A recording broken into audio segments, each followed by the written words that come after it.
ঢাকার Gulshan 2-এর north Avenue এলাকা কোনো একটি পণ্যের ব্র্যান্ডিংয়ে শ্যুট করছিলেন বর্তমান সময়ের আলোচিত মডেল মনিকা কবির।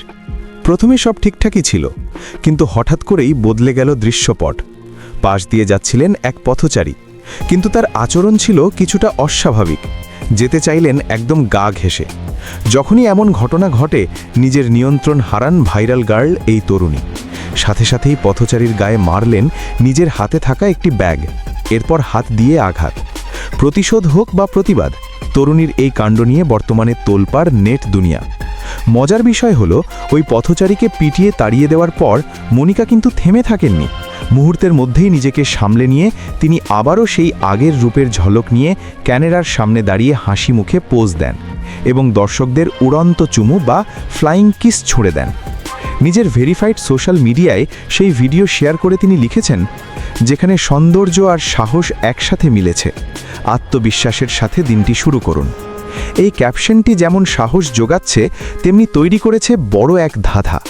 এটি কি সত্যি কোনো অনাকাঙ্ক্ষিত ঘটনা, নাকি বিজ্ঞাপনেরই কোনো অংশ? রাশিয়ার মস্কোতে জন্ম নেয়া এবং বাবার ব্যবসার সুবাদে 2012 সালে বাংলাদেশে আসা মনিকা কোভিদ বরাবরই কার সাহসী ও আত্মবিশ্বাসী রূপের জন্য পরিচিত।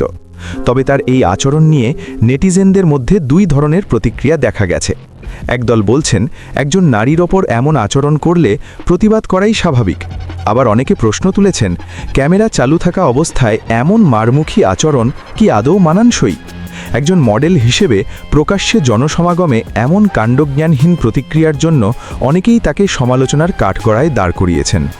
তবে ঘটনা যাই হোক, মনিকার এই আচরণ কি সাহসী নাকি উচ্ছৃঙ্খল, তা নিয়ে বিতর্ক থামার কোনো লক্ষণ নেই। ভিডিও শেষে তার অস্বাভাবিক থেকে স্বাভাবিক হওয়াটা দর্শকদের মনে সন্দেহের বড় কাঁটা বিধিয়ে দিয়েছে। এটি কি ব্র্যান্ড ভ্যালু বাড়ানোর কোনো নাটকীয় কৌশল, নাকি সাধারণ মানুষের সাথে অসদাচরণের বহিঃপ্রকাশ? এ প্রশ্নের উত্তর পেতে ভক্তরা এখন অধীর আগ্রহে অপেক্ষা করছেন মনিকার পরবর্তী ব্যাখ্যার জন্য। যদিও এটি নাটকের অংশ কিনা তা পুরোপুরি নিশ্চিত হওয়া যায়নি। শাকিল আহমেদ, হাওয়া নিউজ।